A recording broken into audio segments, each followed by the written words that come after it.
Hello, this is Lynn Fraser with the Killaby Center for Recovery. And I'm really happy to be here today with Erica Barnett. And she's a journalist and she's written a great book called Quitter. And she's going to just kind of take it from here. Tell us a little bit about who you are and how you got here and what your interest is in this whole thing. And then we'll start from there.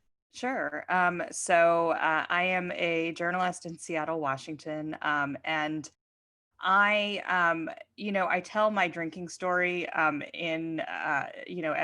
a story of a perfectionist. I started out not really drinking, but being a perfectionist and being somebody who really wanted to control everything about my life. I graduated college. I immediately had a job. It was the 1990s. And believe it or not, journalism was really booming at the time. And so I went to work for alt weeklies and everything just kind of always went my way. And I figured if I worked harder than anybody else and I did better than everybody else, I would always achieve whatever I wanted.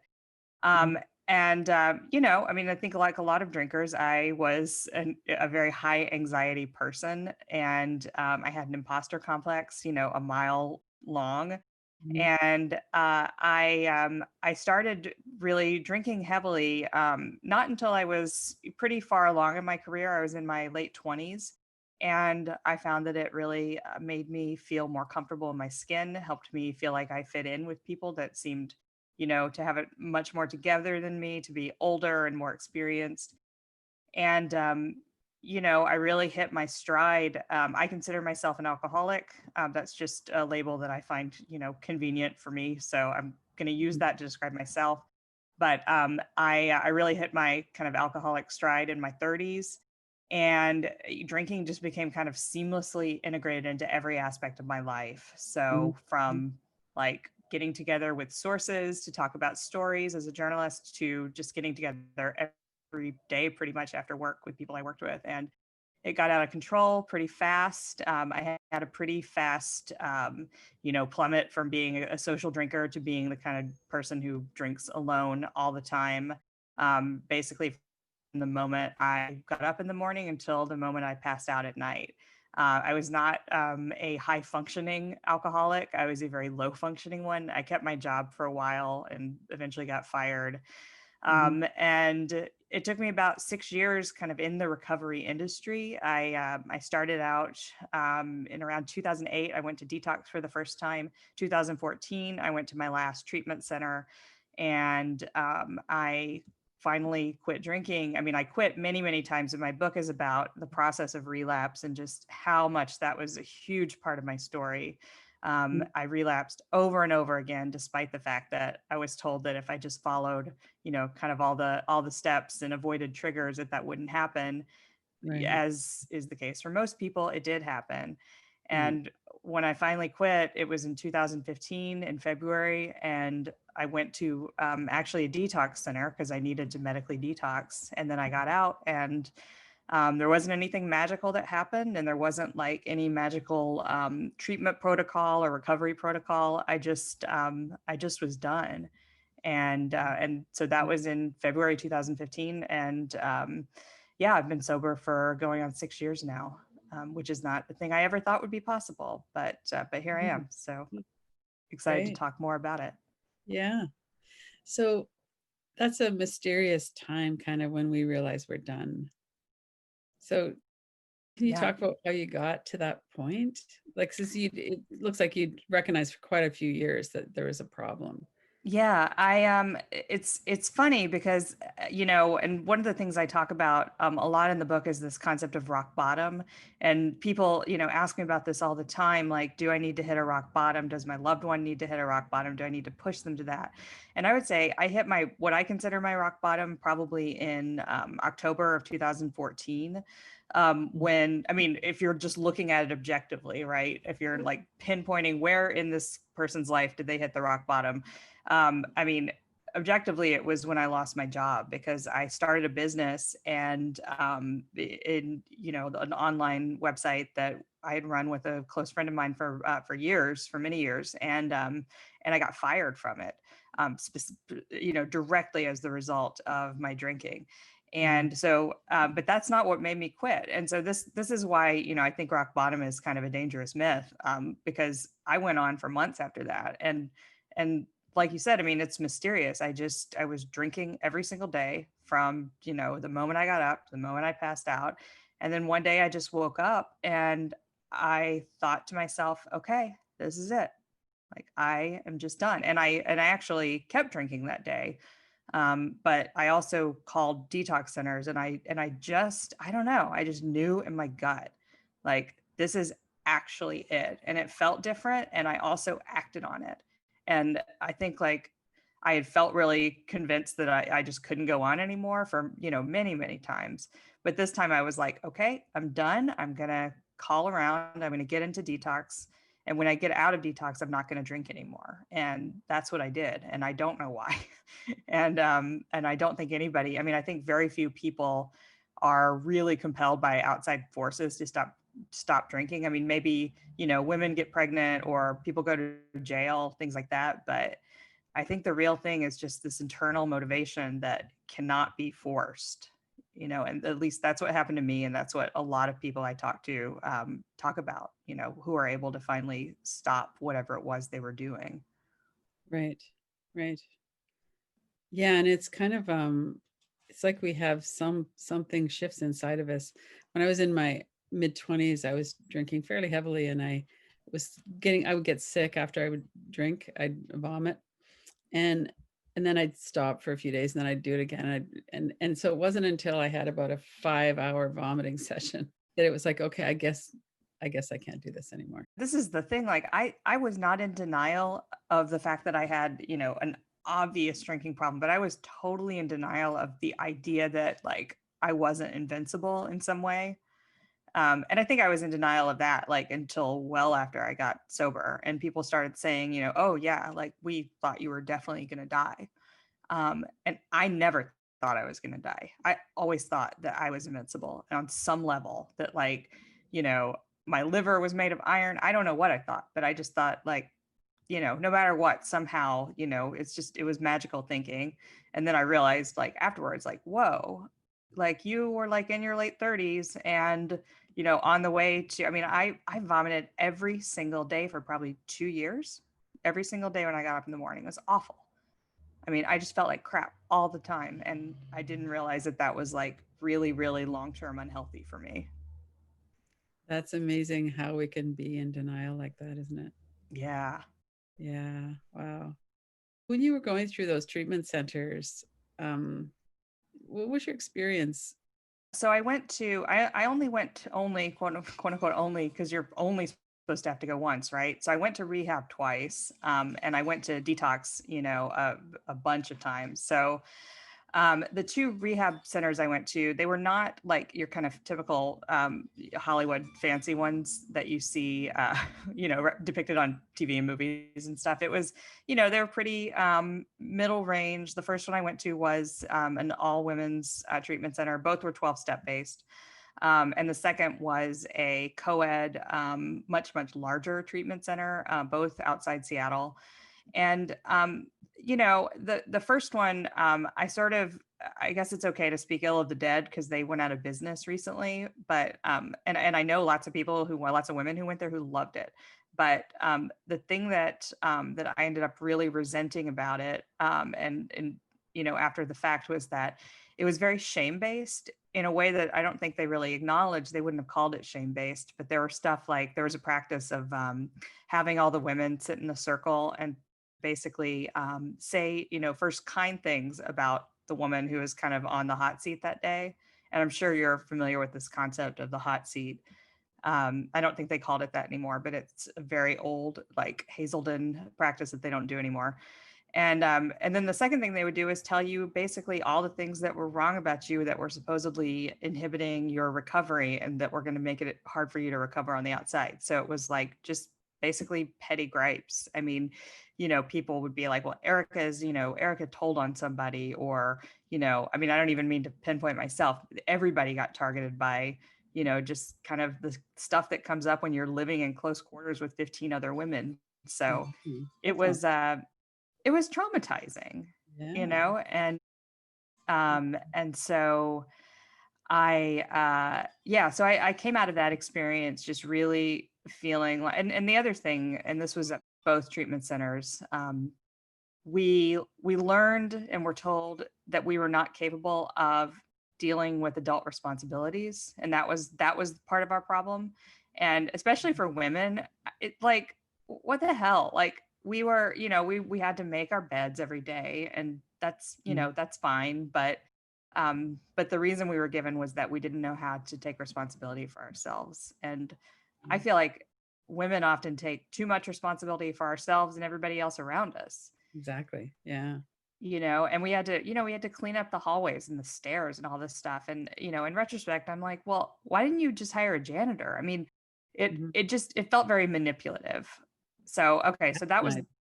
that was Mm. the first treatment center. And then the second one was kind of similar, but I enjoyed it a lot more. And I mean, enjoyed is probably the wrong word because I hated it. I hated both of them, but I got a lot more out of the second one, mostly because I was surrounded by people who were in various stages of their addictions, and some of them were quite a bit further along than even I was.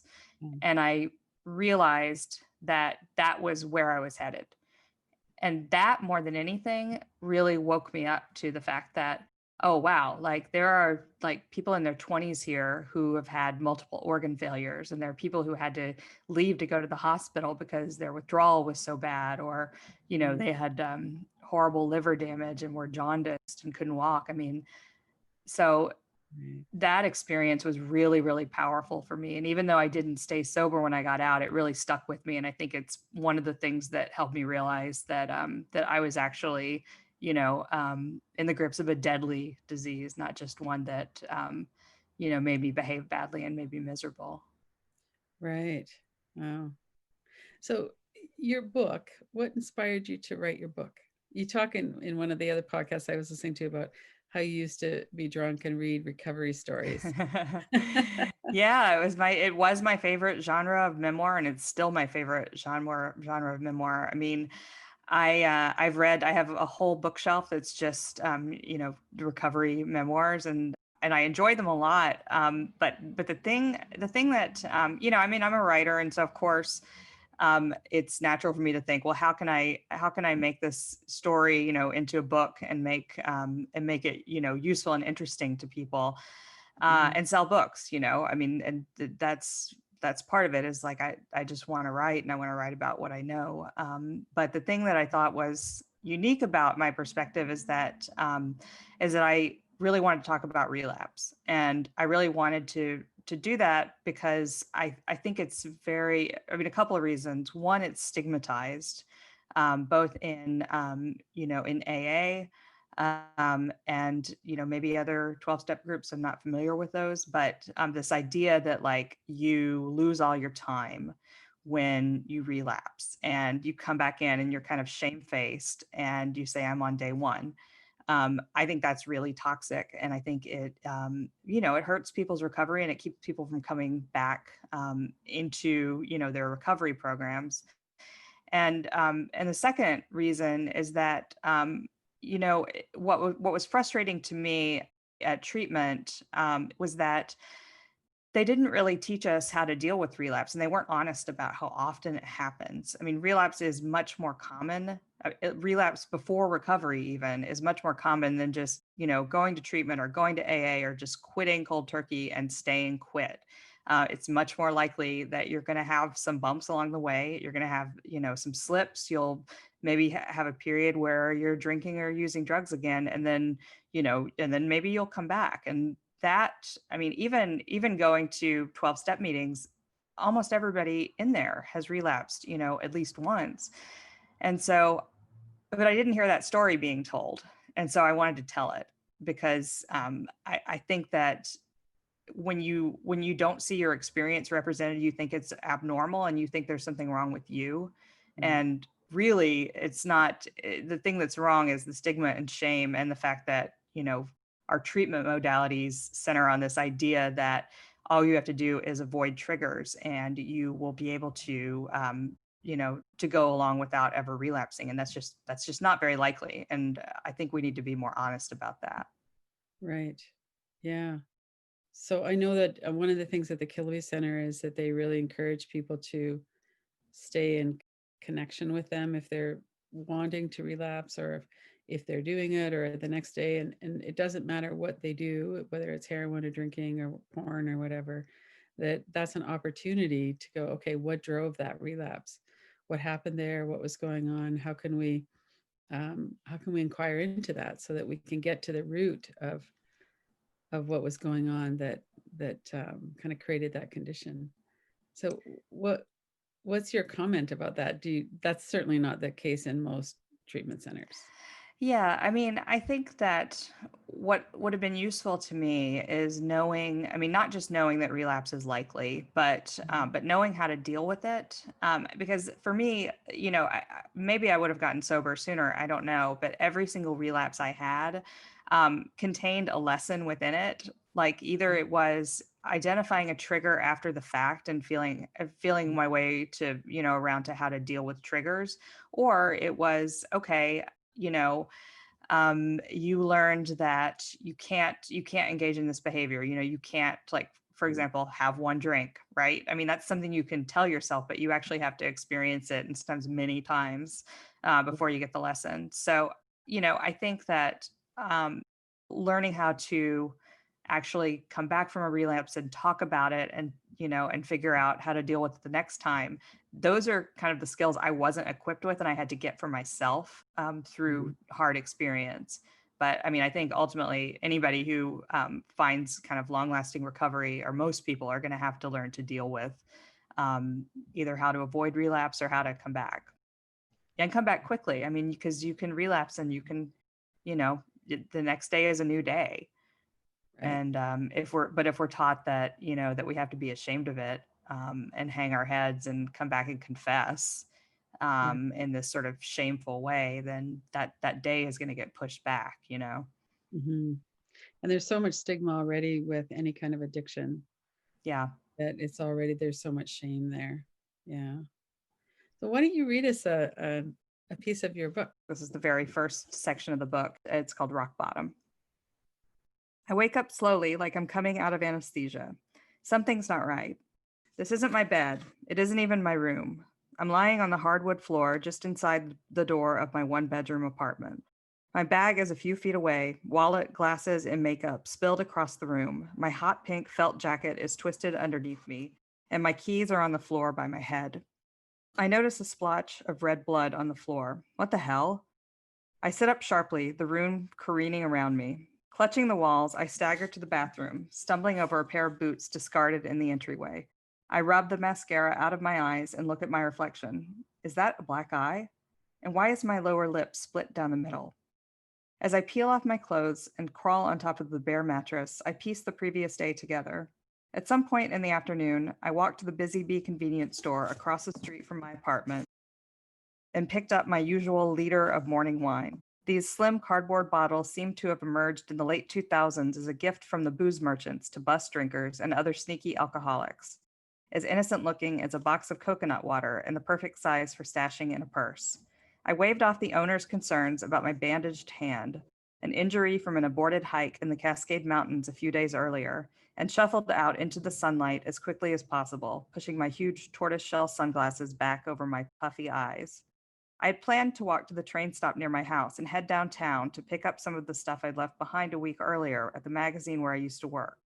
Instead, I ended up sitting on a bench near the train tracks, drinking the cold, sour wine and calling everyone I knew, and many I barely knew at all. Yeah, I sniffled to the former mayor. Things are pretty shitty right now, but maybe this is the wake up call I needed. Struggling not to slur, I told an ex boyfriend I hadn't contacted in years. Losing my job is definitely the worst thing that ever happened to me, but I'm going to meetings, I'm doing the things I need to do, and I'm really trying to make the best of this. My friend Sandeep, who was kind enough never to mention the $6,000 I still owed him, was uncharacteristically quiet as I went on and on. What do you think I should do? Go back to rehab? Leave the state? I mean, do you think this might be the kick in the butt I need to get my shit together? I'm sure he answered. I didn't listen. Eventually, it started raining, and I was almost out of wine, so I got on the train. I sent a quick text to Emily, the office manager, to let her know I was on my way, then shut my eyes. My phone buzzed angrily in my hand. It was Emily texting. You were supposed to be here an hour ago. You are on some seriously thin fucking ice with me, I thought. Emily was supposed to be my friend. For a while, she and Melissa, one of the top bosses at the magazine, had taken me to AA meetings at lunchtime. In fact, Emily and Melissa were the ones who had driven me to detox a week earlier, dropping me off sobbing at Fairfax, a locked-down mental hospital east of Seattle in a leafy suburb that I'd come to think of as the city's rehab annex. I thought they cared about my well-being. But as soon as I had gotten back to work after a 4-day detox that dried me out just enough to start to panic, I was told I no longer had a job. Melissa had helped make that decision, and now 3 days later, Emily was waiting for me to come and clear out my desk. You knew, I fumed. You knew when you took me to Fairfax that they couldn't wait to get rid of me. I took my time getting to my now former workplace, enough time to buy another bottle at a nearby convenience store and drink most of it, ducking into alleys on my way to the office. Some people carry around an internal map of all the places they've had sex.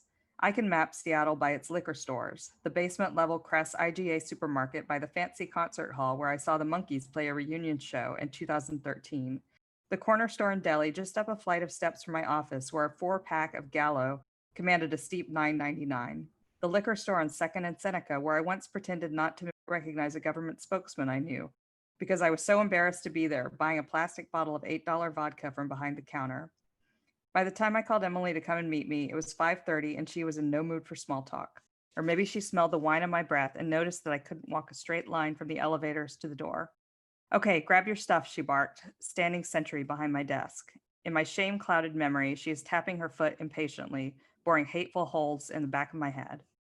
Just then, I realized that I'd forgotten to bring along anything to transport all my files and memorabilia accumulated over 15 years in reporting jobs from Texas to Seattle.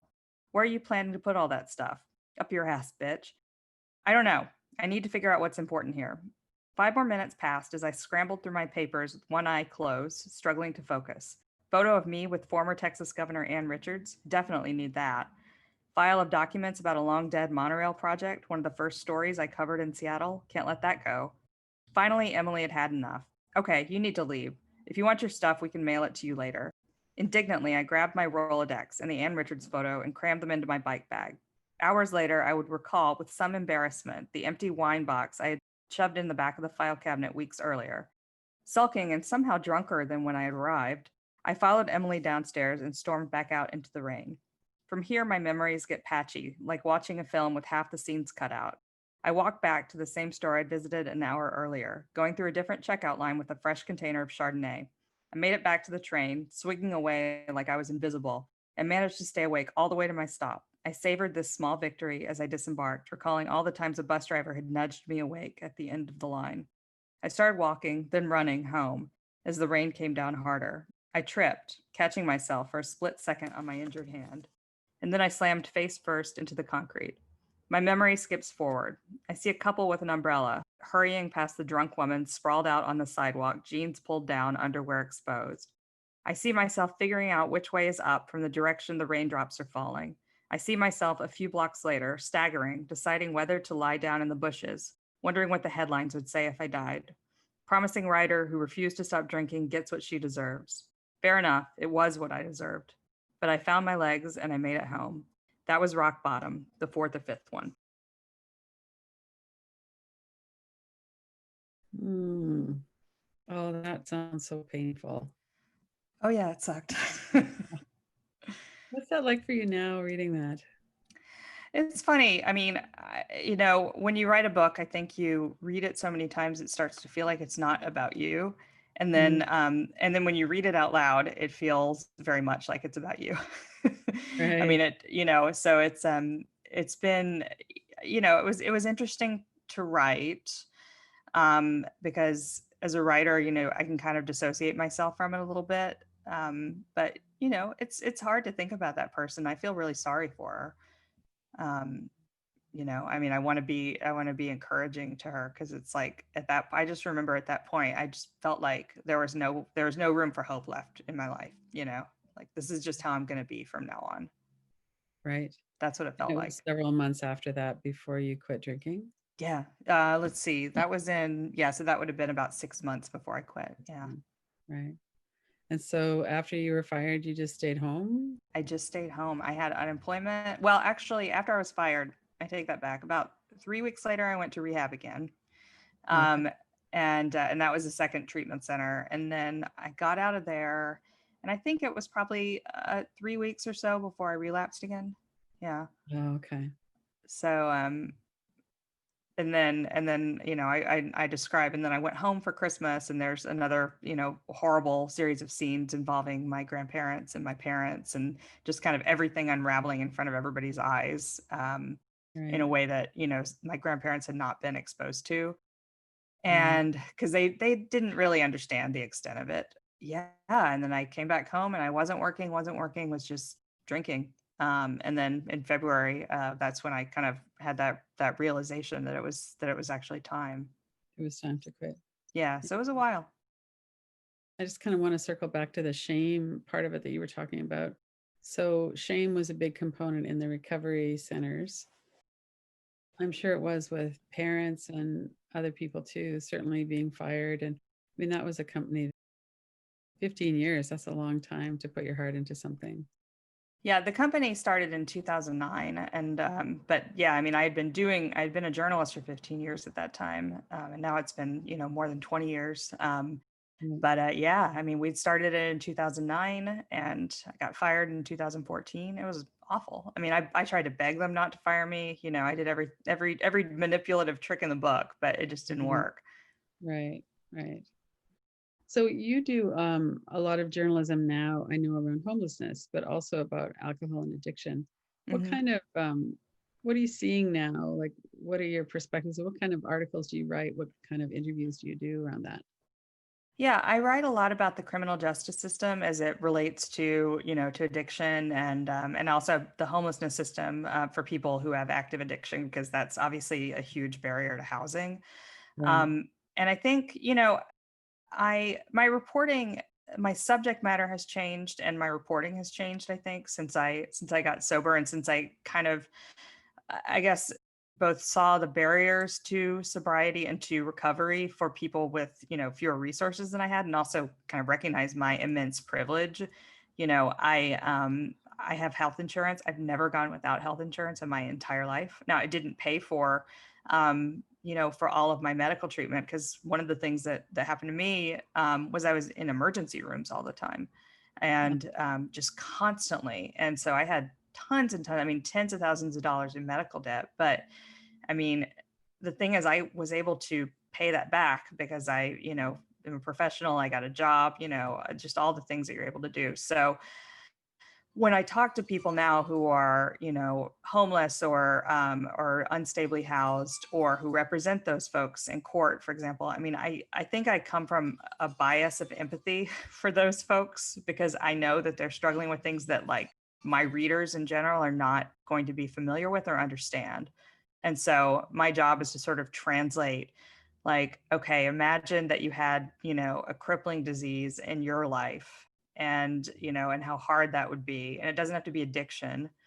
But just imagine that you had this incredibly expensive, life impacting disease. And then, like, imagine that you didn't have any of the resources that you have. And you're right. living in a tent in Seattle, where I mean, there's so many tents here, and it's getting worse and worse and worse. There's 12,000 homeless people, unsheltered homeless people. And so, imagine you're in that scenario. And so I try to start from a perspective of, people behave badly, and people do things, for reasons. And a lot of Mhm. times those reasons have to do with mental illness or addiction. And instead of condemning them, we should start by looking at what the reasons are. Right, right. So there's a lot of understanding and talk now about trauma as being a real driver for addiction. What are you seeing around that? Well, I mean, I'll just, I mean, I'll speak for, because I'm not an addiction professional, so I'll speak for myself. Um, Yeah. Mhm. I, I didn't know I had trauma until probably a year after I got sober. I just didn't believe it. Ah, And, okay. then I started going to a therapist, which was a big part of my recovery. I went to a trauma informed addiction therapist, who was not, not anti 12 step, not pro 12 step, just kind of like, agnostic, but very empathetic. And, Mhm. we're like talking and I'm like, yeah, I don't really have trauma or anything. And she's like, okay, so tell me about your life. And the first thing I tell her is that my birth mother left when I was 18 months old. And so I never knew her. And she was like a complete secret in my family. We just didn't talk about her. It was like totally Mhm. taboo. And she's like, Mhm. hmm, I would say that's a trauma. I was like, huh, I never thought of that before. And Right. then AA was a bit, and is a big part of my story. Just going to group meetings has been incredibly helpful for me. And I really do think that group therapy or group quote unquote Mhm. is a good idea in whatever capacity you prefer to do it. It doesn't have to be 12 step, but Mhm. one of the things I really got from that was like, oh, wow, everybody has trauma. Like everybody in this room who has addiction has trauma. And a lot of them, the addiction started with the trauma. The trauma came first and then the addiction, and then the trauma and then the using to cope with the trauma, even if it wasn't conscious. And a lot of times it is conscious, it's Mhm. this abuse that I'm experiencing in my family. I'm going to uh, drink or smoke or whatever my way out of it. Um, and I just started realizing that commonality, and I didn't feel so alone.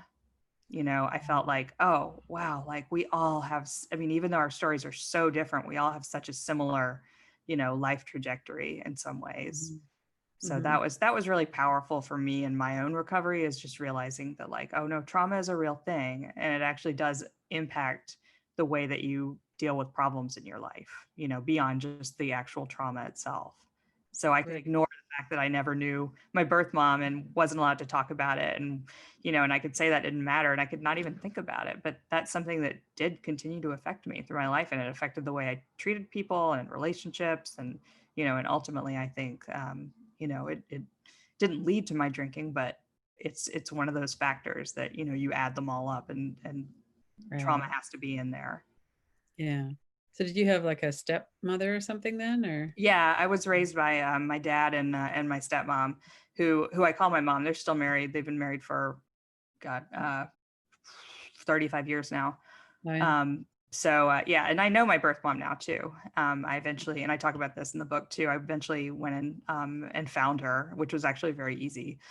Mhm. But yeah, I was raised by first my grandparents when I was a little kid, and then my dad when he got remarried. They were super young; they were teenagers when they had me. So my Wow. dad is like practically my same generation, which is kind of cool now. I didn't love it growing up, but Yeah. Yeah. Yeah. So what was that like for you to meet your birth mom? well, it was not great because I was in very, very, very active addiction. Okay. So I basically got wasted, and and so it was like real, just really, even the first time I met her, it was a really inauthentic experience because I was like throwing up in the bathroom and so sweaty and just like, Mm. just kind of at the height of like physical sickness. Oh. Um, and then we had like a horrible scene when we met up for Christmas one year. I had a huge bottle of vodka with me, and she found it, and we were like wrestling over it in the hotel room. I mean, it was awful. Oh, Um, no. so my first memories of meeting her, are just they're terrible. I mean, like still hard to think about, even though I wrote about them. Right. Um, but since then I think we've actually once I took out the problem that was me, which is like, okay, now it's actually just me, it's not me plus Yeah. a fifth of vodka. Mm. um we've been able to kind of to get to know each other better, and we've gone on vacations together, and we're not close, but I feel very Yeah. lucky Good there. to have Yeah. been able to to meet her after, I mean, I was over 30 when I finally reached out and decided that I wanted to meet her. So it's Mm. it's been a good experience overall, but at first it was really rocky. Yeah. It sounds like it. Yeah. Mm. So that's quite a realization, I think, for all of us when we realize we have trauma, and it kind of explains things. I know for Hmm. sure that was when I realized that actually it was when I was looking at adverse childhood experiences and realizing that a lack of attunement, a lack of connection is traumatic Hmm. and for a child, and we feel alone and like nobody cares about us, and we get into all kinds of trouble, and then we just kind of go down that pathway, and there's some Yeah. shame involved, and it's really helpful to know that those are trauma responses. Yeah, I mean, it's funny because I was like such a, I mean, I was a perfectionist and I was a super achiever, but I was also an incredibly rebellious and self-destructive child. Um, Oh, in ways that, like, again, like I never would have thought of it that way, but like the people I hung out with were, just the absolute, druggies of the school. I mean, I would just seek out like whoever the kind of burnout kids were.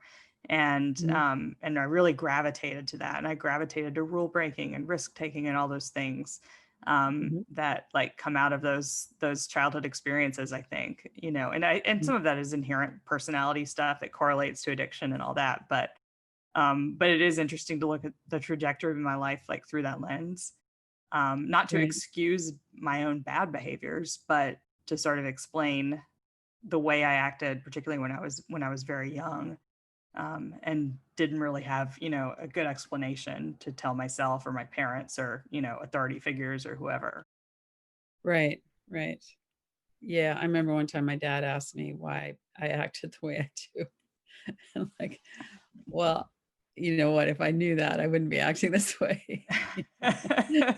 So maybe I could go see someone. He's like, no, no, everybody in town would know that you're seeing a psychiatrist or something, Oh, And that's funny. Yeah, my parents were the same way until pretty recent, until they had to deal with me, and then they learned a lot. right, right. So what is your perspective on family or friends? Like, did you reconnect with some of your friends from before? Were they Yeah, helpful? they were super helpful. And and this is my particular experience as someone who was a home drinker, a secret drinker. Mhm. So I know a lot of people, and I do believe this is true of a lot of people. They had to kind of suss out who their real friends were and who were just their drinking and drug friends, right? Oh, right. I didn't really have any drinking or drug friends. I mean, at one point I had when I worked at a paper where that's like the only kind of friends I had. And as soon as I quit that newspaper, all those friends disappeared. I mean, all of them. And I was still drinking. I mean, it wasn't like my behavior had changed. I just left. But then after that, I mean, I think my friends were all incredibly concerned about me. I mean, I even had, an ex-boyfriend I talk about in the book who I call John. When I was in rehab, he came to my house and we hadn't talked in a very long time because he thought I was dead. And he just wanted to check in case nobody else was checking.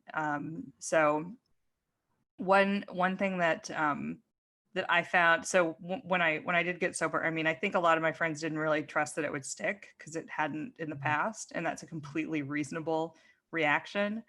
But I think once I had kind of started to rebuild and repair some of the wreckage with them and apologize for stuff and like pay my friend Sandeep back, the $6,000 I talked about there, Mhm. um, those friendships are way stronger because they're based on, an authentic connection and not Right. me hiding something from them because that was always like this huge barrier no matter what.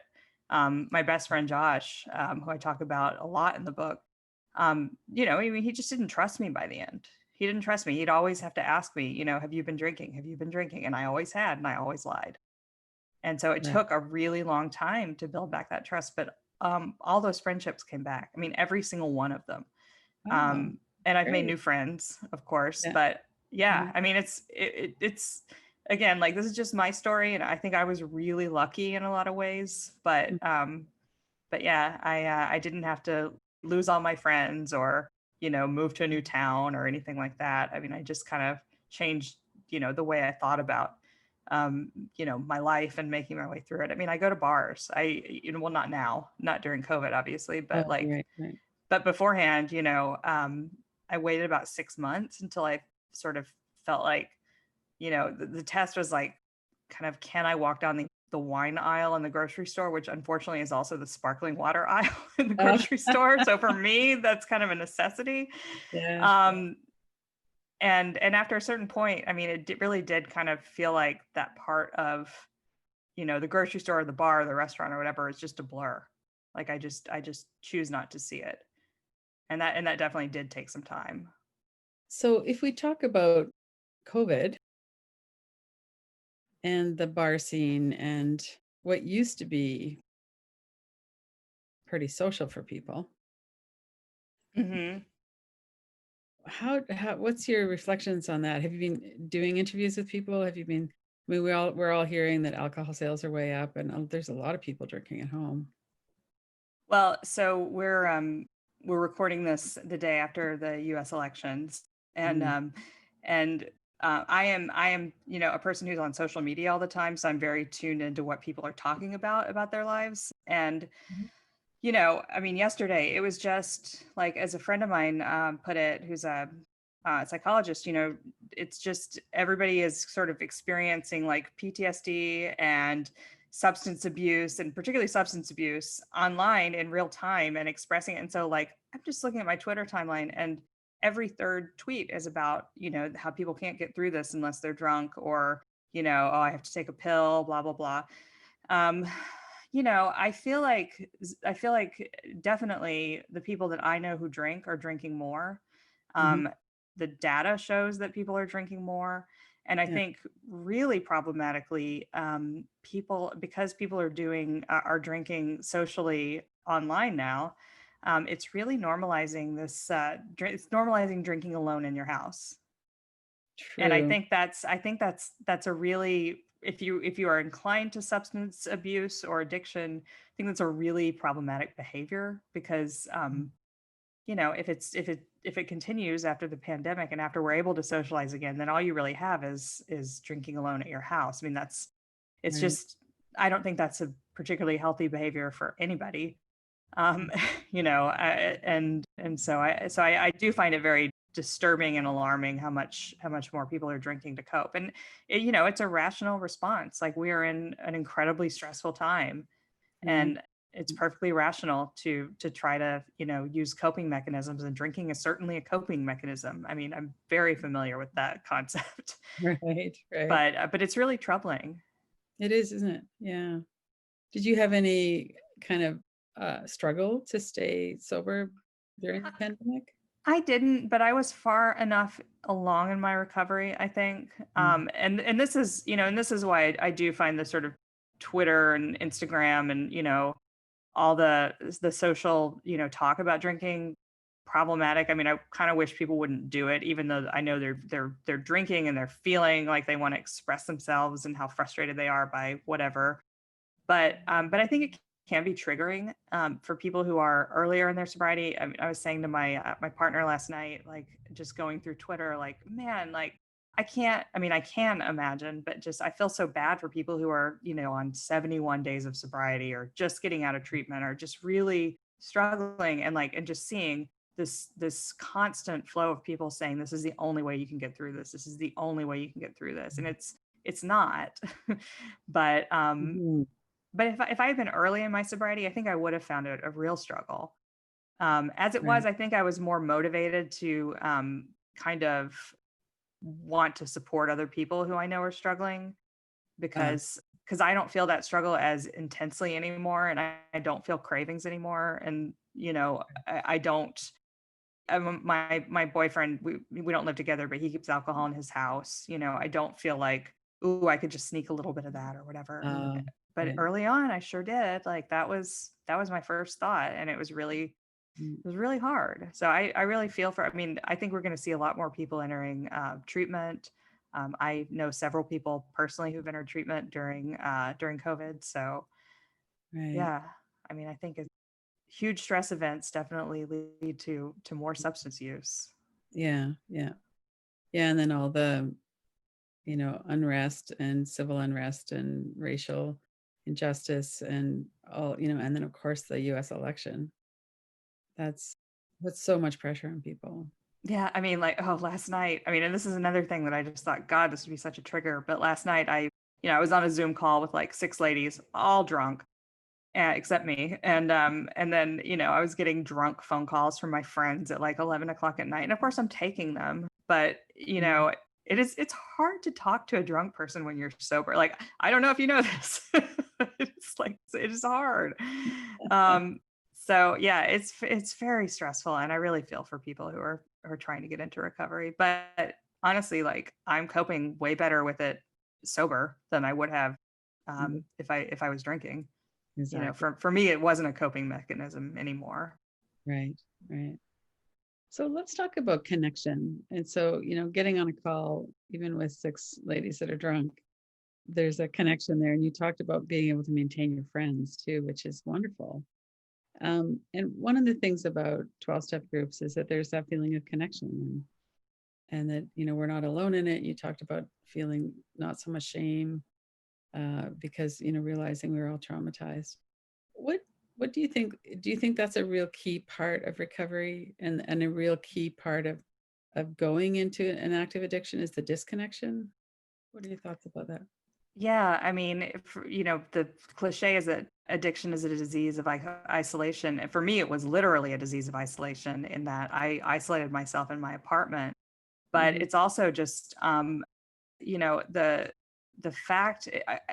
I mean, I don't believe that any of us do anything alone, but particularly recovery, I don't think anyone can do alone. I mean, even if it doesn't have to be a structured thing. For me, 12 Mhm. step groups were really helpful, but I do think whatever, your particular path to recovery or sobriety or whatever it is, it has to involve other people, because I mean, both for like accountability, but also for fun. Because one of the huge things that people, and the huge misconceptions about sobriety among, particularly people who want to get sober, is that I'll never have fun again. And that is so untrue, but you also have to work at it, and you have to find things to replace what you were doing before. And for me, that's been, taking long walks, socially distanced walks with people, and doing Zoom calls, and talking on the phone again, which, Mhm. I'm a young Gen Xer, but yeah, I most people don't talk on the phone anymore. But just building that connection so I don't get lost in the swirl of my thoughts, because my thoughts were always part of what drove me to drink. I mean, there's a physical addiction or a physical dependency, but it was Mhm. always my thoughts. And talking to other people and just connecting with other people is, I think it's the only way to find recovery. You can't do it alone. Right. Right. So would you say that you are authentic now with people, that you know yourself, you know who you are, from there you're able to be authentic?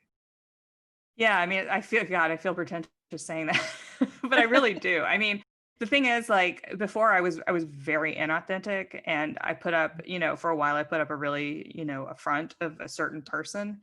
Mhm. And one of the scariest things about not drinking anymore, particularly at first, is like, you have no buffer. You are just you. Mhm. And I mean, even if, like, when I first got sober, I took gabapentin, which is, a craving reduction drug. Well, it can be used as a craving reduction drug. So, some people might say, well, that's not real sobriety or whatever. I think it is. Yep. Um, and so, but even all the same, you just have to be authentic, because you don't have any other choice. You can't. It's very, very hard to lie to yourself and to other people, especially in early sobriety. And Right. now, I mean, I think I did sort of, when I was first in my first year or so, I wouldn't necessarily, I struggled with, and I still struggle a little bit with, how to tell new people, like people I'm just meeting for the first time, like, oh, I'm sober. And now I just say I don't drink. Mhm. And most people don't ask, surprisingly, because most people are not that interested in you, you know? That's so true. Um, and like, you think everybody is obsessed with you, but they're really not. And so, yeah, but if people ask, I'll say, yeah, I had a severe drinking problem for many years, and it was really bad for my life, and I quit, and I'm much happier, and I'm Right. happy to talk about it. And especially, you write a book about yourself, especially as, like, I was already kind of a public figure as a journalist, but this was the first thing I had ever written about myself, and to Wow. this extent and with such, such detail. And Yeah. I tried not to hold anything back. Yeah. And so there's no, you just have to, once it's out there, it's, it's, It's it's, out there. it's out there, and it's great in a way because if you're a public figure and you put out the worst things about yourself, people can't, what are people going to do? Yeah. Like, I Yeah. mean, sometimes people um, will say things that they learned from either reading my book or reading about my book as insults, and I'm like, why you know that, right? Like, Because I have revealed that. yeah, yeah. Right. So I think that's the best path, but it takes a while. So when you were writing the book, were you I guess the question has to do with shame. So were you feeling like it was okay for you to reveal those because you no longer feel shame about those things? Yeah, I mean, I don't think I could have written the book if I felt shame anymore. And Right. part of that process, I mean, it's just time. First of all, you rebuild your life as a sober person, and new habits take over for the bad ones, and you kind of Yeah. learn to have perspective. But part of it was also really confronting things in my own life. Mhm. And going to people and saying, hey, that really messed up thing I did, that was really messed up, and I'm sorry, and like, is there anything I can do to make it right? And yes, that is the ninth step of AA. But I think it's also like a good practice, even if you're not sober or in recovery, to like be accountable for the things that you did, and not be over accountable, and don't apologize for things you didn't do. But that process of accountability, and just self accountability too, really released me from shame, I think. Yeah. And Right. it made me, and so when I say I was I was able to dissociate a bit in writing the book, what I really mean is I was able to write about experiences that were shameful at the time without reliving that shame, and to be able to just observe the shame that I felt at the time, you Right. know. That's But yeah, I beautiful. don't feel shame about anything I did anymore Yeah. at Yeah. all. Wow. And that's really freedom. Yeah. Yeah. Freedom from the drinking, but also freedom from the shame, the suffering, feeling bad about yourself. And it continues forward. Like I've had embarrassing moments. I mean, I've had times when I'm like, oh, did I say that? Or ooh, and just behaviors that I'm not proud of. Mhm. And but either I have perspective on them, or if I do something that's hurtful to somebody, I have the ability and the tools now to say, I'm sorry I did that. And before, like, I couldn't do that because I had to have pride and everything, and I had to like put up a wall, and nothing was ever my fault. Because if it was, then I have to think about why is it my fault, and then I have to think about my drinking, and then I have to quit drinking, and blah blah blah, Right. and that was impossible. But now, yeah, it's freeing, like, of your past, but it's also freeing, like, going forward in the future, because I mean, I just live my life completely differently. I mean, I feel like I don't recognize the person I was when I was drinking anymore. I just kind of can observe her and, you know, feel empathy for her. And I also feel like I'm a completely different person than I was before I really started drinking, Yeah. which is like this tremendous gift. So what kind of response are you getting from people after you've written the book? I was worried that it was going to be negative. It has been almost 100% positive. And I mean from people, not from like, I mean, I've gotten good reviews and all that, but I mean from people that I actually know, or people in my community. The main, I would say, one of the biggest groups of responses I've gotten, because I get emails all the time and I always respond to them, is Mm. from people who have loved ones who are in active addiction or who got Yeah. sober. um, and they say, it helps me understand why it was so hard for them, Uh, and why, rehab wasn't like a car wash that you can just send somebody through and they're better on the other side. And so that has been really wonderful. I've also had quite a few people that I know in my life say, "Hey, I think I have a drinking problem. Can you help me? With resources?" And of course, I'm always happy to do that.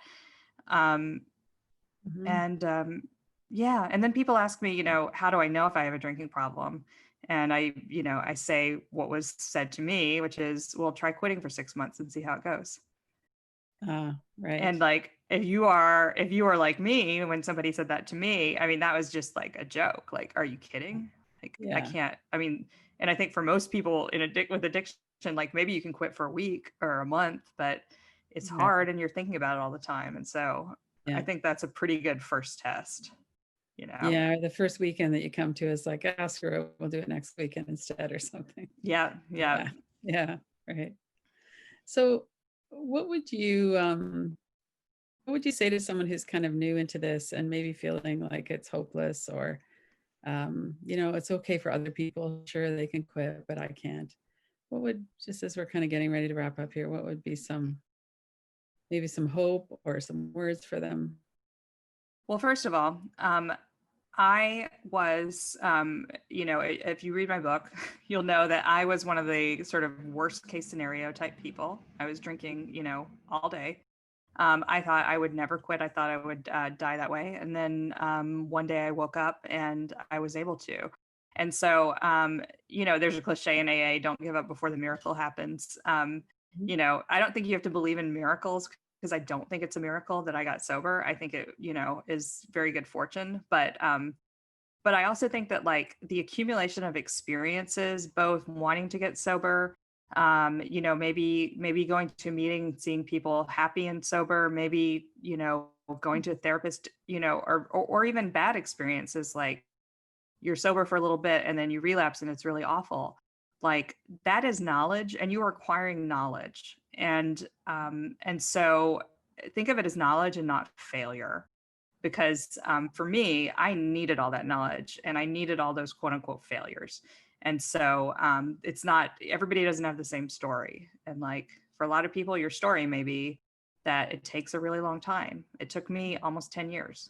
And and that's pretty typical. I mean, Right. you know, I'm kind of an analytical person and I looking at the data really helped me understand that like this is actually really hard. And Right. it takes people on average, I think it's a little over 10 years from their first time, trying or thinking about it. And, you don't have to give up. I mean, there's like I said, I was a low bottom, as they say, Right. drunk. I was a really hopeless case and I didn't feel a lot of hope. And yet here I am almost 6 years sober. So it's possible for anybody. Wow, that's wonderful to know. Yeah, and I think that's one of the great things about writing a book like you've done is, it's such a process to go through to write a book that's authentic and honest. And then for other people to be able to see that and kind of see themselves in that too and go, well, if she could do it, maybe I can too. Yeah. Ordinary people are able to do these amazing things. Yeah. Yeah. So do you want to just tell us that, maybe hold up your book, tell us the Sure. cover title of it, and where can people get a hold of you as well? Here's my book. It's called Quitter. It doesn't look like this. It's a hardback. This is my proof of it. Quitter, Memoir of Drinking, Relapse, and Recovery. And you can get it basically anywhere books are sold. I know right now that basically means Amazon and bookshop.org, where you can basically they work with your local indie bookstores to get books to you. So if you want to buy from your local indie and don't want to go into a store, just go to bookshop.org Bookshop. and you'll be able to buy it there. Okay, great. And what about getting a hold of you? You can find me on Twitter. Unfortunately, I have not broken that habit at Erica C. Barnett. And then I have a website, ericacbarnett.com, where I post updates. And I'm also on Instagram at Erica C. Barnett. Okay, great. Well, thank you very much. It's been lovely to talk with you and just hear a bit more your story and your reflections on it. Thank So you so I really much. appreciate it. Yeah, thank you. Welcome to the 2021 Radical Recovery Summit, presented by the Kilby Center for Recovery. This is Lynn Fraser, your moderator. This year, our theme is Feel It, Heal It, a new paradigm of recovery, featuring a diverse group of thought leaders and innovators, people who are working on the ground in the new field of addiction recovery. Go to radicalrecoverysummit.com to sign up and watch free.